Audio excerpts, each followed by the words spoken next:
Thanks for joining us today. My name is Michael Miller, and this is Community Newspapers Live. Today, we are privileged to have three candidates that are running for mayor of the city of South Miami. Starting over here, Horace Feliu, Lina and Mark Lago. There's an election coming up in the city of South Miami, which early ballots have already gone out. There's on Saturday, February 8th, there's early voting, and then February 11th, which is the next Tuesday. That's your last day to vote, folks. We're here to present these three candidates, and what we're going to do is that each of them can spend the next 2 minutes each telling us a little bit about themselves. We're going to start with Mark. Well, thank you for having us on here. Thanks to Community Newspapers, and Michael, thanks for inviting us. Really appreciate it. So my name is Mark Lago. I'm running for mayor here in South Miami. And the question I get asked the most is, why I'm running for mayor. And so I ran for commissioner in the last election. I had a lot of support. It was a great run. I met so many wonderful people. And once I went through that process, I realized that I can really engage with the citizens. My message resonated, and I felt like I could bring the community together. So, and my background also, I think, has qualified me to be mayor. I'm a special magistrate at the county's Value Adjustment Board, where I'm a judge for property tax appeal cases. I'm a real estate appraiser, so I appraise commercial real estate. Before that, I was a portfolio manager, where I managed a portfolio. And then, I think we forgot the timer, huh? Yeah. It's all right. I guess I'm the first one. We have to get all the mistakes out of the way, and then we can keep going. So does this mean I have an extra 2 minutes? There we go. Perfect. All right. So, but yeah, and I'm the only candidate from the last time that I lost, and I stayed involved. I got appointed to be a member of the planning board, where I really learned a lot about the city, and the wonderful people that do a great job there, and I really feel that it's just something that I'm passionate about, and nobody had to run my campaign for me. Nobody said, "Hey, I'm going to have to convince you to run." I wanted to do this, and I think that drive and tenacity is going to help on the commission. Great, thank you, Mark. Lina, you're going to get a little bit over 2 minutes. Okay, perfect. Why I'm running, first of all, thank you for having us. Our pleasure. It's great to have a venue where we can show our express how we feel. I'm running because I grew up in this community. I attended South Miami Junior High and Senior High, and I still have strong connections to several people in the community. I moved away after I graduated college, but I moved back to the city because this is where I feel I need to be forever and ever until the day I die. I have participated in several community projects, but for communities in the Dominican Republic, where we brought an English language learning lab to students through the Tracy and Alonzo Mourning Foundation. I participated in a few of their events, and as well as participating in the Big Brothers Big Sisters Women's Guild, and I feel that I need to bring everything back to my community. We have a diverse community, and I feel I will represent it well, being a minority. Also, my background is I'm Chief Operating Officer of the company I work for, and I have extensive knowledge of working with budgets, compliance, transparency, and reporting. I also manage a huge group of people, and I feel that bringing people together is the most important thing, and being transparent and providing the facts. I think we have a little bit of tension in the city because the facts aren't presented well, and it allows for other ideas to be spread that aren't necessarily true. And I feel that bringing everyone together, meeting the needs of our communities, our diverse communities, is essential. Canvassing, I've knocked on over 3,000 doors, and I hear what everyone says, and this is one of the biggest problems, including safety. We have to be safe in our city. We have had 3 attempted break-ins in the same building within 2 weeks, and that's a big problem. Great, thank you very much. Horace? Thank you, Michael, Community News, for offering this venue for us to be able to get the word out. It's an important election. The city of South Miami is at a crossroads. As everybody knows, I've run several times, but before that, I was on the ERPB for 2 years. I was a commissioner, a vice mayor, and of course a mayor for 3 terms. I have the experience, and I know the city well.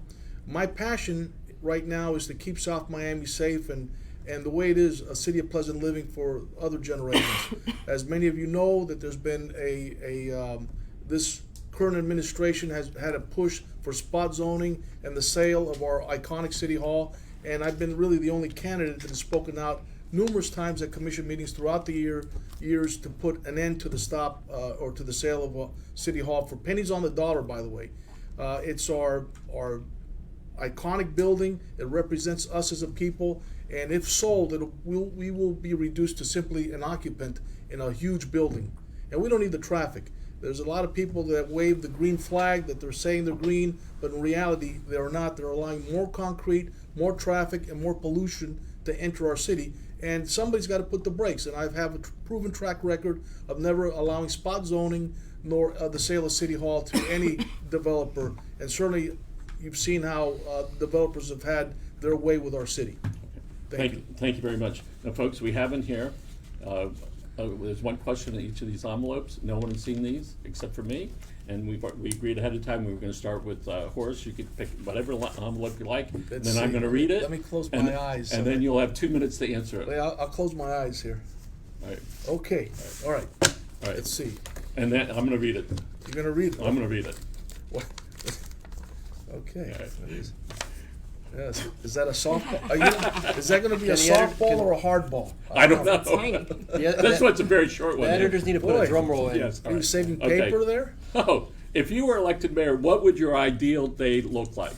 Ideal day? Yes. Well, the thing I would do is to not just talk to people that supported me, thank them, and go door to door again and ask them again what their priorities are, what people like to see in their streets. Traffic is a big problem, so that I would start tackling that. Try to enforce our traffic laws. That would be good, right? If we had enough police, it's another thing. We need more of our police officers out there, making sure that people are their speeding is in check, so they don't speed, especially around the schools. And we need to put. That's what I would do the first day. Okay.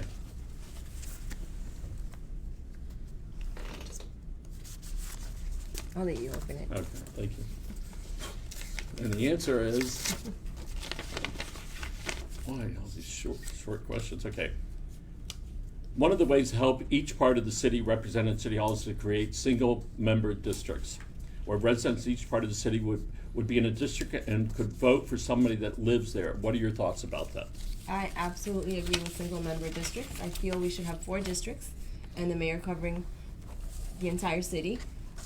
We are underrepresented. The Hispanic population is about 43% in our city, and we only have 1 Hispanic commissioner at the moment. So I feel that we are underrepresented. Certain minorities are underrepresented. Also, with respect to the single-member districts, I feel that people will go out and vote more if they see that one of their neighbors is running for office, someone they can connect with, someone that knows the needs of the city, someone that experiences it with them every day. I think that will bring more people out to vote as well, and we will have accurate and representation from everyone. And when items are brought up before the commission, they will be representative of every single area that's represented. And I know last time some of you spoke about that, and we're going to touch on that a little bit. Mark, you want to pick one? You could, sure. Let's do this one. The one on top there.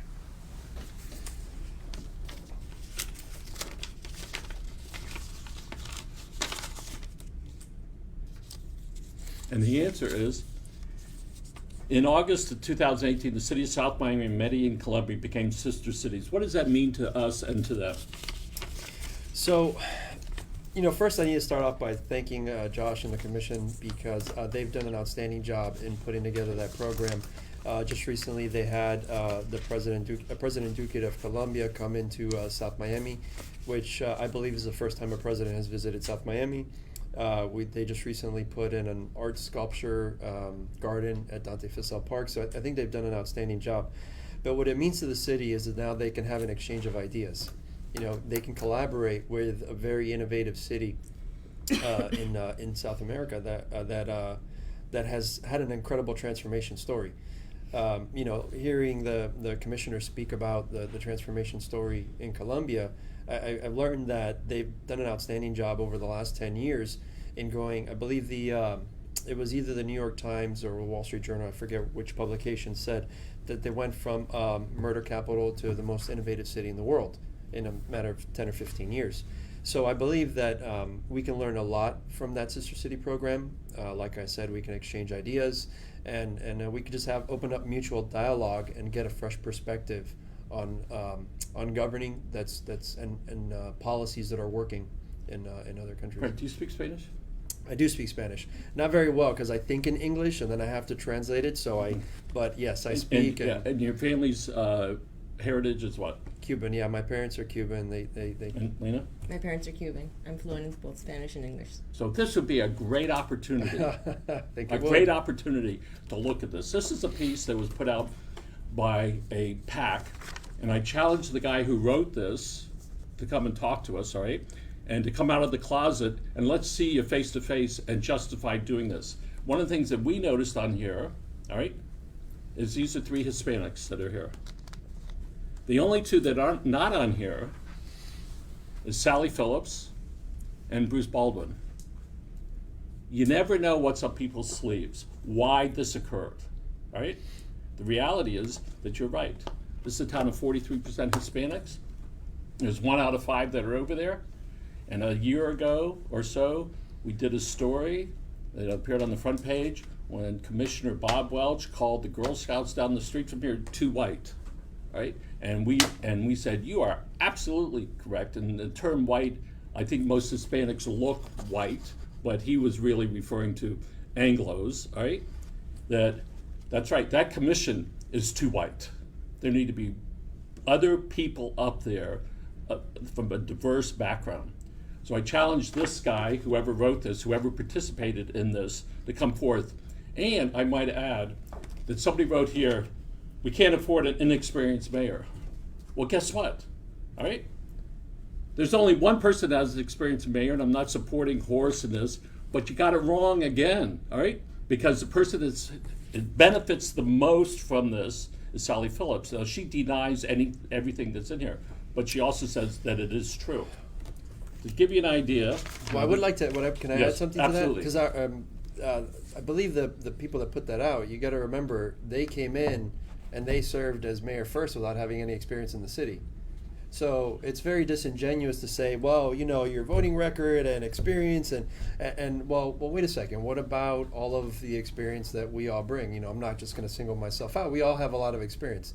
So you have to be very careful in South Miami and really across the country with getting information put to you on how to change your mind. And I think it's happening across the country, and we really need to do a much better job to discern not so much what is truth from what is false, but more what is trying to change your mind and what are the motivations behind that.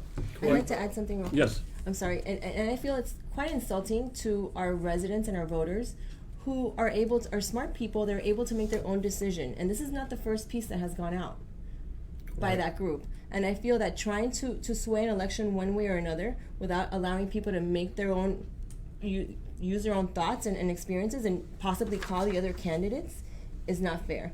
Okay. And Horace? No, absolutely right. Along the lines of what Mark had said, Mayor Stoddard had 0 experience when he ran for mayor. As a matter of fact, he never even served on a board.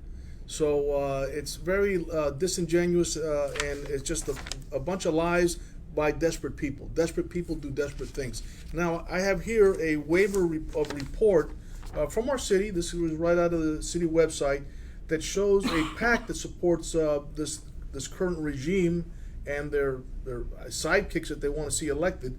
South Miami Residents for Quality of Life PC. I have it right here. And it listed the address of 5953 Commerce Lane here in South Miami. We have gone by and no one by that name exists on that address. So it's all fake. Fake people hiding behind PACs, just saying lies and getting away with it. Now, I'm hoping that our electorate is smart enough to see through these negative campaigning tactics that they've been using for many years now. That's why he keeps getting reelected. And Can I yes, sorry, absolutely. one more thing? So I think this is the perfect time to say, so I ran for commissioner in the last election. I didn't use any negative campaigning whatsoever. And I feel like a lot of people came up to me and said, hey, I commend you for not using any negative campaigning. And in this election, I will also not use any negative campaigning. So I actually also put it to my colleagues here, and I hope when you have the other two candidates come on Friday, you know, I put it to you guys, you know, I'll put a pack and say I'm not doing any negative campaigning. And the people that want to see me on there, I'm going to make sure that they only put out positive stuff. So I agree, and I feel that my campaign is about me. It's not about the other person. I want you to elect me, and not because I'm going to bash the other person. Look at my qualities.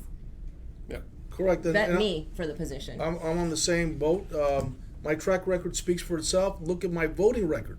All the votes that I've done in City Hall are there when I was your mayor, vice mayor, and commissioner, and people can look at the voting record. That's the important part. By the way, how many elections have there been since 2016 here in South Miami? Since 2016? Yes. 2. well, there's 2016 and then 2018. So you moved back in 2016. I missed the election by a couple months. Okay. And so in their piece said she only voted one time. Well, there's only one election. Well, and I had 3, but I also had a newborn, and also I had just moved into the city, and it takes a while to kind of understand what's going on. You get a new house, so that's the thing. That's what shows that they try to sway you by slowing. And it says on there that I only served 2 months on the planning board. I was there for 6, and the only reason I had to resign was as a conflict of interest because I was appointed to be a special magistrate at the county's Valley Adjustment Board as a judge for property tax appeal cases. If not, I'd still be on there. So this is supposed to be a nonpartisan race. Right. Right. Oh, they put up, yep. So they put whoever was the chicken, all right, the guy that's hiding, put in there that one of you was a Democrat and the other Republican. What's that about, folks? Why are you trying to divide people? And so I look at this, and this is just total garbage, all right? And that you're infecting people, and you know what? I hope it backfires on you guys. Next thing, since you brought it up, we did a story on all the candidates, and we got a letter from one of the candidates, and I'll read that in just a second. On a little preface, last month we had over 600,000 characters, meaning letters, commas, spaces, all right, photographs, all this stuff, and we make mistakes. So I'm going to read this letter that was from Sally Phillips, and this is addressed to one of our writers. I requested when you first contacted me about sending in my piece about the mayoral election that you spelled my name correctly. I'm disgusted. That's what she wrote, that she was disgusted. Disgusted because her name was misspelled. Imagine what that's going to be when she's up there and people are publicly opposing her. Then she didn't have enough. She came back again. I wonder if Mr. Baldwin likes the hash community news made of his name too. Now here's a woman that's running for mayor. She does this. Please give my best to Michelle and Grunt Milter. Sally, you're the putz. Just remember that, Sally. Next. Well, So it's sad. I think you. Oh, I'm sorry. Go ahead. Horace. No, I was going to say that if that's an indication of a person's temperament, and this is simply an email because of a misspelling of a name, it may indicate that person is not fit to hold office. Because you can imagine, you have to have patience with people. You have to work together. And if people make mistakes, they make mistakes. But we're about bringing our community together, not beating people up just for a simple mistake of that nature. It's appalling. It really is. That's totally unnecessary. There are typos in restaurant menus and books. I'm an avid reader. I've seen them everywhere. And it's a simple mistake, and honestly, we have to be bigger than that. And we can't be kind to be quiet. So there's actually a typo on that mailer too. I don't know if you noticed that, but well, not that you guys made a mistake, but you you made a mistake when you put out the cover there, right? I called you and I said, hey, what happened? You know, the number leads to a different page. I mean, and the order isn't alphabetical. It's minor things, but I kind of joked with you, right? I said, don't, it happens. Don't worry about it. You know, we can't lose sight of the fact that when you're an elected official, you need to see the big picture. You need to make sure that you look past those things and make sure you look at what people's intentions are. Because as you guys said, we have to be unified. We cannot be divided. Yes. Yeah. So we're going to go back to this. We went through all three. All right. Well, you were the last one. I was. We're going to start over here again. Pick one. Pick one. Well, here. Which one? The top one. Okay.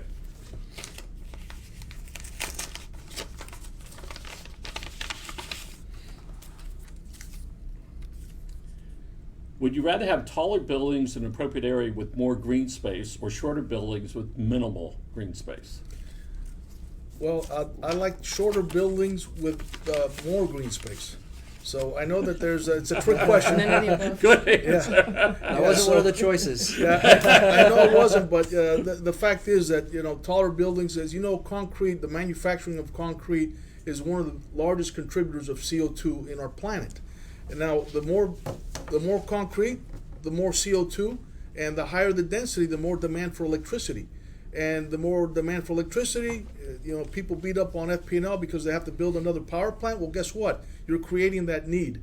Now, another thing, we talk about pollution. Well, more cars, more people, more cars. That's simply, and to think that people are going to walk everywhere and ride the metro rail, that's a false premise. So I'm for keeping our scale that we have, because there's ways to attract people to our downtown area, because I'm sure that's the area that is a major concern. We need to stop the overdevelopment and keep our town the way it is. Okay, by the way, before we get on the next question, what court or avenue do you live on? I live on 61st Terrace And what avenue? and closer to 65th Avenue. And what 67th Avenue. okay, 64th Court. there's some magic in those numbers, we know that. It's not an accident. And you think it's an accident that the All-America Park is on which court? 64th Court. 64th Court. We're gonna fix that. Well, wait, I Which didn't paper? get to answer the. Oh, that's Oh, it was that's Horace's right, question. Horace. That was Oh, my man. question, Mark. Here you go, sir. Okay. I was trying. I was really jumping on getting on that one. I wanted to get into that one. We're gonna have time, we're gonna have Get your own time. question. If you wanna make some notes and stuff to go back to, please feel free to do that. Thank you. All right, I'm okay. just excited. A lot of Okay, questions. if money was not an issue, would you support building a new police station at the old inspection site, which is right behind the post office, and why? If money was not an issue, I would build the police station in the best place, and that may not necessarily be it. Very good point. Wow. What an answer. Great. Mark, you ready? You can pick one from the middle. From the middle. All right. I don't know what you put on the top. That's the double jeopardy question on top. Let's see. This is a really short answer. Yes. Okay, question. Short and sweet. Let's talk about traffic. Awesome. I'm actually glad you gave me that question. So traffic, I think, is going to be one of the first things that I would want to do if I get elected as mayor of South Miami. And the reason is I've attended meetings where Chairman Bovo of the county, has basically talked about traffic at length. And other elected officials have said every time they go into a town hall meeting, they always get questions about traffic. We have 250,000 people a year that move to Miami-Dade County, so traffic is always going to be an issue. But we can tackle that by getting an agreement with the county that would allow us to do our own traffic calming, right? And you need someone with business experience to do that. Coral Gables just did it. They've had really great success with it, and it's simple things like just making sure that there's no left turns where they're not appropriate, traffic circles, speed bumps. We have constituents that say, I will pay for the engineering and I'll pay for the implementation of the speed bump, and we're not allowed to do it. They have small kids, and I have small kids. I would love for them to be able to play out in the yard like we used to, when we were younger, because we didn't have to worry about things like that. But traffic is a huge issue. Making sure that we have the right enforcement to make sure that our police officers are at the right corners at the right times, and making sure that we stop that cut through traffic is absolutely one of the top priorities that I would have. Okay. And I'm going to add in, as far as transportation throughout the county is terrible. We let our county commissioners for the last 10 years spend money in different places that should have been spent on our transportation. There was over $1 billion that was spent. on not the things that it was supposed to be, Right. be for. The people in Kendall are stuck, the people in Homestead are stuck. Most of the disagreements in Palmetto Bay and Cutler Bay are about two things: zoning and traffic and bridging, and how to connect people. So I do hope that when you go to vote for your county commissioner and for your mayor for the county, that transportation and traffic is a big part of what the conversation should be about. Horace, right? You're on. My turn again? Your turn again. Wow, that was quick. I'll pick the first one. Oh, here, you open it.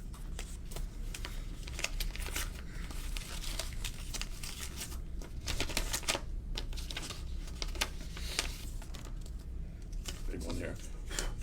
Oh, wow, boy. Looks like South Miami is about to be put on the map once again. The Shops of Sunset redo was recently approved by a 5-0 vote with nobody objecting to it at the commission meeting for what will be a major change that includes 3 towers. One of the tower will be a hotel and the other 2 will be apartments. At some point, a bridge may be built to help people cross the street. Good concept, making riding Metrorail to downtown and leaving the car at home a real good option. Your thoughts about the Shops in Sunset and what it means to us in South Miami? Well, as most people know, I was opposed to the high, this high structure. 18 stories is a bit much for South Miami, and I was always afraid that by allowing them, it would allow others to do the same thing, and then we would turn into downtown Dayland. That being said, it's already passed. It's going forward. I just hope that the city could help market our downtown, and we need a department or an individuals, a marketing firm to help bring people to downtown, because just the fact that that building is being built or going to be built, that's going to take a long time. It's not going to happen overnight. In the meantime, we need to solve the problem of helping our businesses become better, vibrant again. In other words, bring people to South Miami, and we have to be more friendly towards the business owners and those people that partake and want to come to South Miami. Raising the parking rates as they have is not good business. It's $36 Yeah, for overtime. we should be more friendly to those that patronize the businesses, and for that we need some marketing people. We live in a day and age where there's social media everywhere, and it wouldn't cost that much money. And so I like the idea of that. Now the Shops of Sunset, as the question was raised, it's already done. I'm saddened that the ERPB is left out of the equation and making sure that things were done properly, but that was what the current administration allowed, and that's what they pushed for. In other words, the developer got everything they wanted. Now, going over the bridge, the overpass, they had promoted that in the beginning. They took it out of the equation. They gave the city a token amount of money, and now the city has to come up with the rest to put that overpass. That needs to be done. But the Shops of Sunset did a wonderful marketing job. They went around, they met with every group, addressed their concerns. The main things were still there, which was the 3 towers. No one got up to object. The city needs to have their own people inside to present the city's position on things. Absolutely. City of Coral Gables has got a great thing. Pinecrest, Palmetto Bay, Homestead, Miami Gardens, all right, and Aventura. And here's South Miami, where the budget is what, 20 million, 25 million? 20, yeah. $20 million. Surely they can find some money to get somebody on the inside to help spread the good news about the city.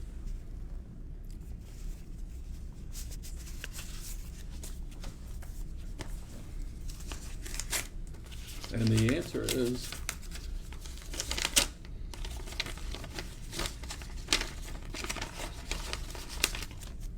Another short question. you do. Okay. Oh, the other half was in another envelope, but I recognize the question. The north side of South Miami, which is along 62nd Avenue between Miller or 64th Street and Bird, all right, where there's a lot of unincorporated, and maybe one of you is going to come pick that. The last time somebody was elected from there, was I think 1998. The last day of service was 2002, and that was Julio Urbina. The people up there essentially don't have any representation at City Hall, all right, and they don't feel any connection. That's not even subjective. That's flat out. Whose question was that? What are you going to do to improve that? Well, I've walked that whole area. I have friends in that area, and I feel that having them aware of what's going on in the city. And I think backtracking a little bit, I think part of it is because they're so mixed with Miami-Dade County. Some people, the only reason they know they're residents of South Miami, and sadly so, is because of their trash can. And I've gotten that from a few of them. And I said, you do belong to the city. What can we do? And I've spoken to a lot of them. What can we do to make you part of this? And we need to unify all of our city. And I believe having a Facebook, a social media, Instagram. And I know some of the elderly residents have those flip phones and are not smartphones. But they'll have a neighbor that doesn't. And for those who do, we can provide something in writing, short bullet points, but we need to keep them informed of what's going on in our city, have them participate in events as the unveiling of the statue at Dante Vasel Park this weekend. I think bringing everyone together and making them aware of events, happenings, what's changing in the city is essential. And the communication plan needs to be put in, and I feel that we don't have a large budget in our city, but if we can get interns from the University of Miami who are in the communications department, have them work on our social media pages. We have a blank police department social media page. We have an Instagram page that indicates it's a government of the city of South Miami that has just selfies, and I really haven't found a viable Facebook one. I think we need to bring everything together to keep everyone informed. So if you were elected mayor, how would you, in a short period of time, get them involved? What would you do? I would find someone in that area in each area, Yep. in each cluster that's very vocal. And I've met them already. I have a friend that graduated with me from South Miami Senior High in that area, and an elderly gentleman who is just amazing, and other neighbors, and have them spread the word to the community. Okay. Mark? I can't reach. Thanks. Get this one.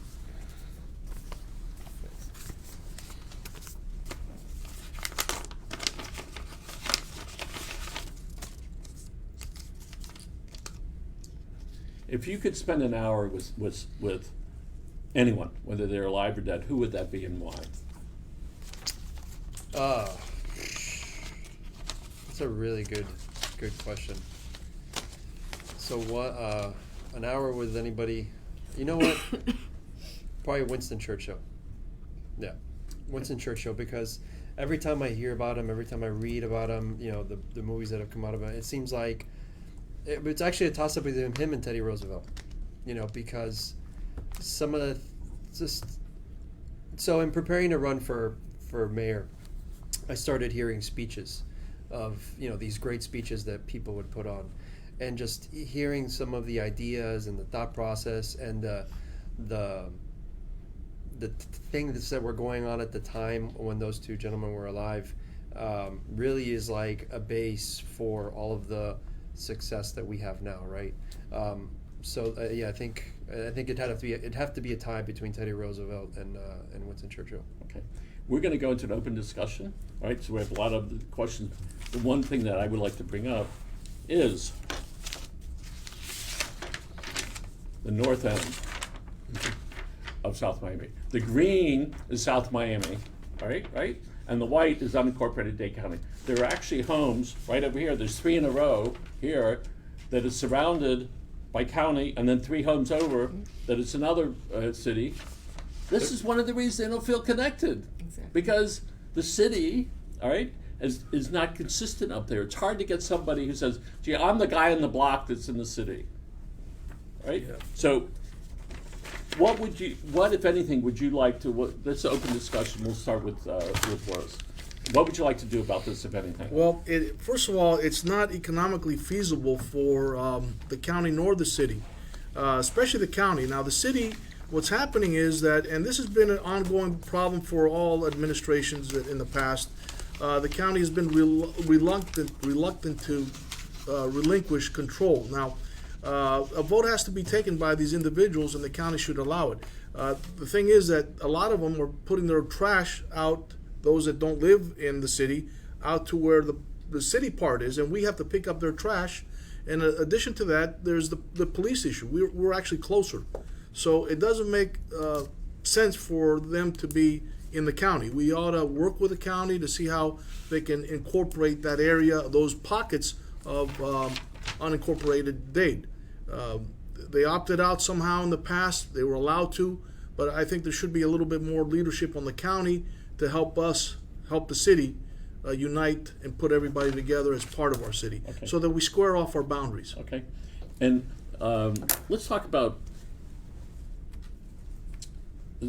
studying how we could put together districts for the voters. There are a couple of ways to do it. One, you could file a federal lawsuit, which is like the last 10, if you could prove that.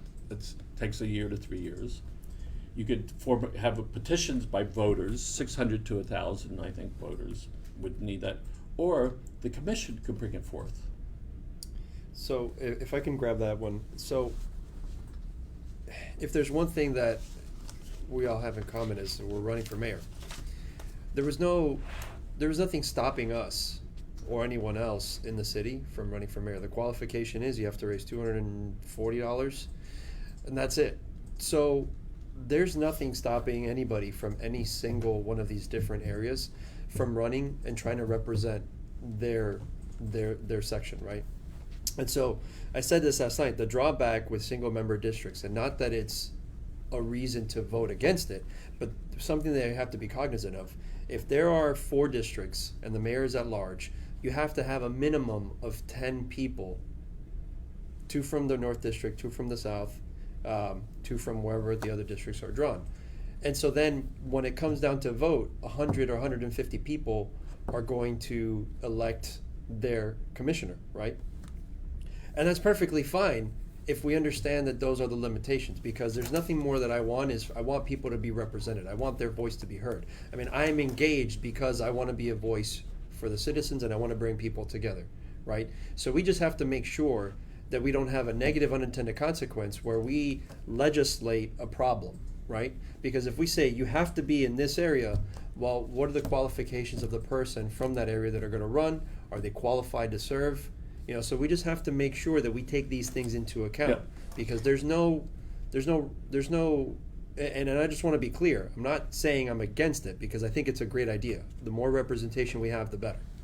So, and along that, would each of you support the idea of having open meetings at City Hall for that discussion?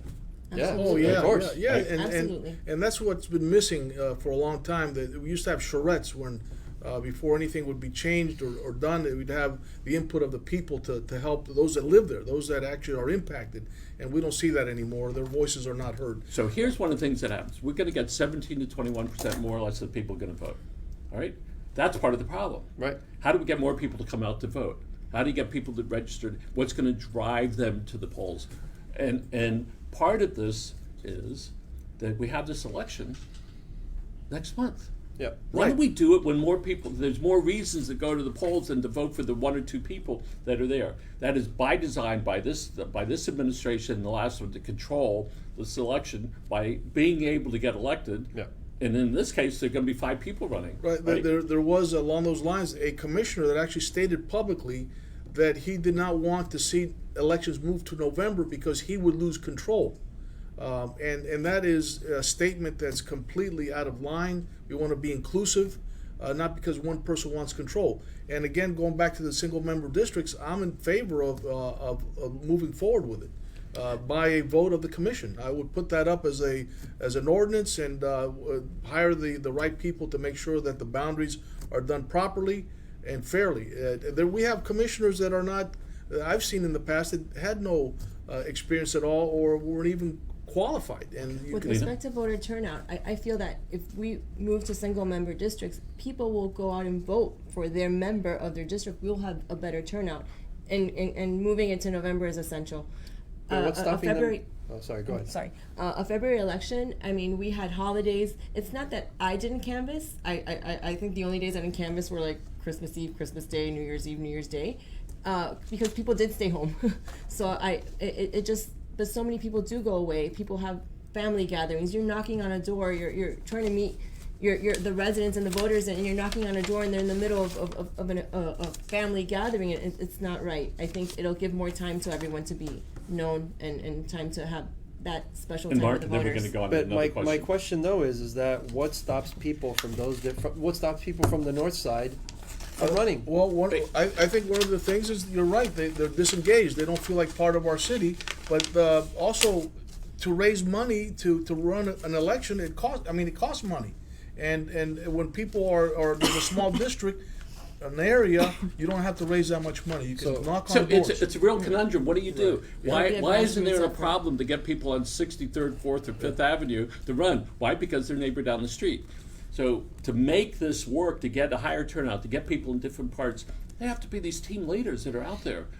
I know we got a couple minutes left, but we may need to extend it for a few minutes, guys. We did start late. Many thanks to Aaron and Brian who are back there.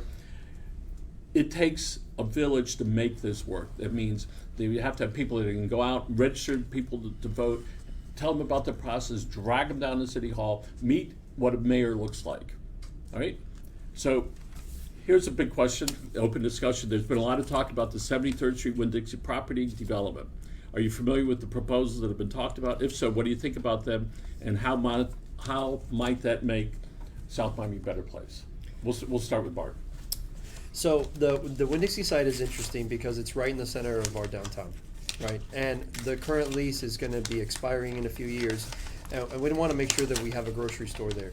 So what the owner decided was, if they can build an apartment building on top, then they basically kill two birds with one stone. They keep the Winn-Dixie in there, and then they put density in our downtown.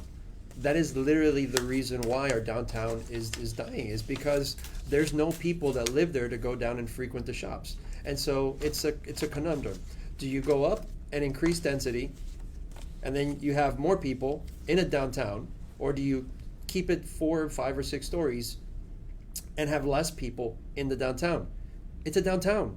By definition, it needs to have more density. So I agree that the Winn-Dixie site needs to be redeveloped. I agree that they need to put either apartments or condominiums on top, because that's going to help facilitate a vibrant downtown.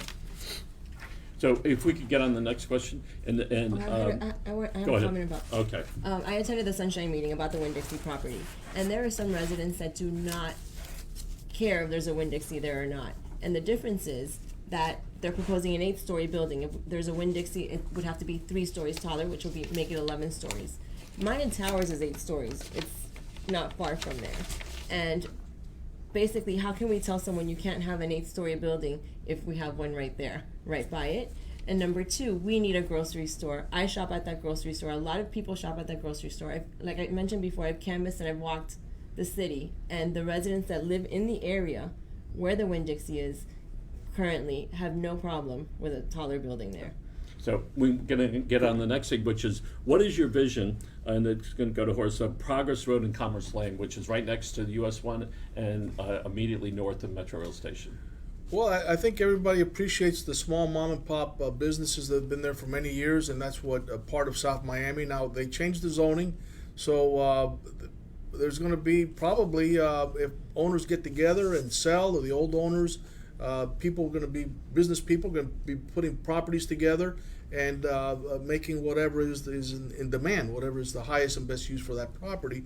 I am nostalgic. I like the mom and pop businesses that are there, that are owned, family owned for many generations, by the way. And so be it. I mean, there's not much I could do other than promote to improve the infrastructure. Okay. And we're going to do one more question, and then each of you are going to get 2 minutes to do your presentation about why people should vote for you. 1 minute each on what do you think about the straw ballot that was voted on a few years ago concerning City Hall?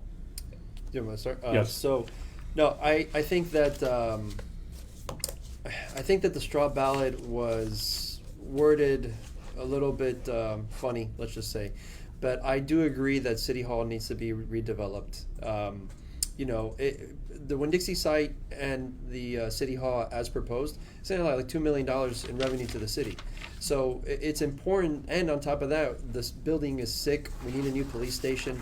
So the time to ask for a bond and for the city to do it themselves was 2 years ago.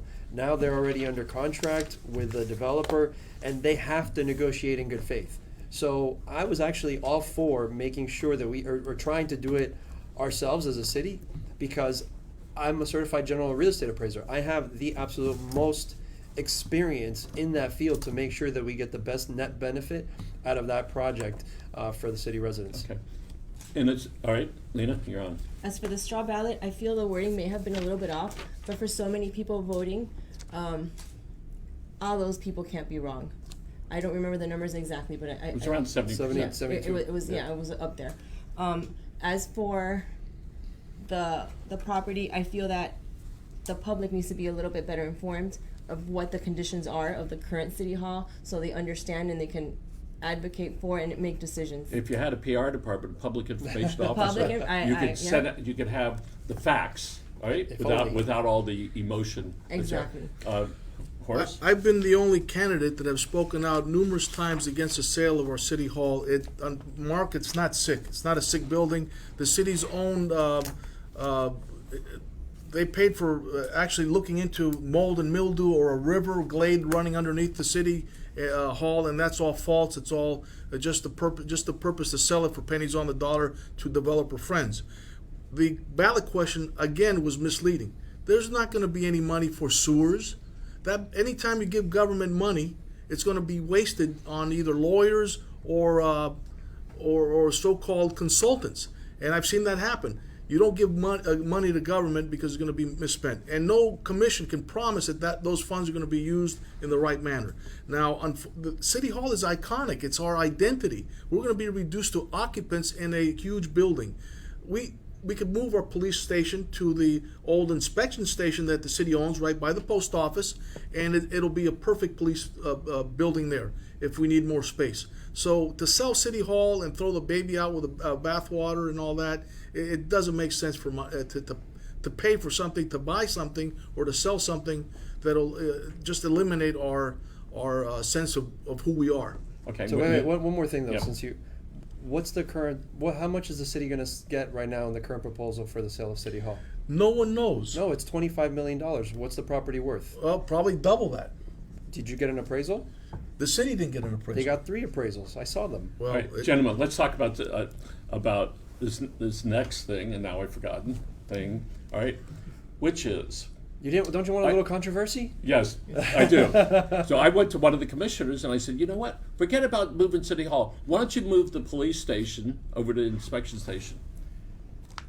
And his response was, if we do that, it will accelerate gentrification. Following that through, that means you shouldn't paint a building, you shouldn't have Habitat for Humanity homes type things and building Florida, America, sorry guys. You shouldn't have Murray Park over there, you shouldn't have the building, you shouldn't paint anything, you shouldn't do anything. So I'd like the commission to rethink that about the improvements that could be made if the police station was moved into an appropriate area, how it would improve the area. All right, we're gonna start with 2 minutes. Can we put the timer on there? All right, and we're going to start with Mark. Well, first, thank you for having this forum. Thanks for all the insightful questions and for moderating. Really appreciate the time to get all the information out. But basically, I know I'm the best candidate. I've got a young family. I think it's time to get representation of younger families. I mean, South Miami is changing. We can't have a ton of changes, but we do need good government that has more of a business focus, that's worried about the younger families while also keeping the character of South Miami. I know I'm the right person to do that because, like I said in my opening statement, I ran for commissioner in the last election. I came up short against an 8-year incumbent, but I didn't go away. I got appointed to the planning board, and I haven't given up. I've knocked on a ton of doors. I've been pushing, and my experience and my background, I think, has well prepared me to be the next mayor of South Miami. So hopefully by February 8th or February 11th, I've earned your vote to be the next mayor of South Miami. So thank you all for tuning in, and again, thank you for having us. Thank you, Mark. Lina? Well, thank you for hosting this session. I really appreciate the ability to speak to our voters and share ideas. I feel I'm the best candidate for mayor because I'm homegrown. I was here before when there was a wholesome bakery, and I graduated from South Miami Junior High and Senior High. I understand this community, having grown up in it. I feel I can bring fresh ideas to our city. We are changing. We're so different, and we're going to continue to evolve. And I listen to everyone. I'm in the middle of the road because I'm not young, and I'm not I'm like not part of the elderly group, but I feel that I listen to everyone. I'm at a time in my life where I can give back to my city. I don't have small children to do homework with or cook for, so that works for me, and it will work for the city. And I'm also a problem solver. I focus on the relevant facts and make decisions that way. As chief operating officer, I've had some hard times. I've had issues to solve, and I feel things need to be taken care of before they snowball, and we need to communicate facts. Also, I will not be a puppet to any group.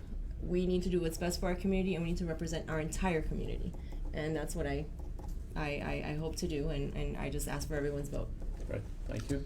Thank you, Michael, and I want to thank also the other candidates because Mark and Lina, I think they're great people. They're good people, and their heart is where it should be. But this is a resume, and my resume includes years of experience, not only serving on a board for 2 years, the ERPB, which I think is a vital board. I was a commissioner, a vice mayor, and certainly as a mayor. And while I was mayor, I put the brakes on overdevelopment, and I did concentrate on streetscapes like what you see in front of City Hall. You see the parking garage building that we built in our downtown to promote our businesses and to help out the merchants. The Gibson Bethel Community Center was done under my watch.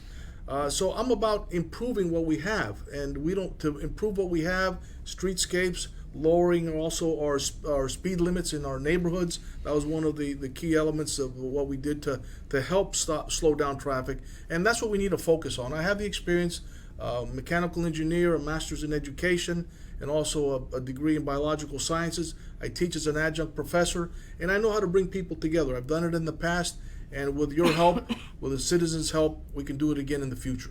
Thank you. Well, ladies and gentlemen, I'm proud of you guys. I'm very proud of the campaign you've run. I've known Horace and Mark for a few years. Horace a lot longer. And Lina I met a few months ago, so congratulations. I think if one of the three of you get in, that'd be terrific, all right? And I think that each of you bring your own sense of being to there. I'm glad to see the confidence you have, and especially for the newcomers that are putting their neck out, because sometimes that happens. And to the bad guys in the crowd, stop doing stuff like this, all right? Just go get a job, like a full-time job, all right? Next, again, I want to thank Cyrus Jefferson, who said hello. He's a good friend. And on Friday, we're gonna be interviewing Sally Phillip with an S, and Bruce Baldwin, all right?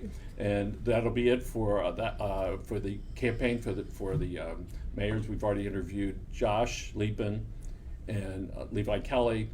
Cindy Franz said she was taking care of some personal matters and she's not able to make it. I want to thank Aaron and Brian for taking care of us. They're behind over there. Have a good day and goodbye. Thank you.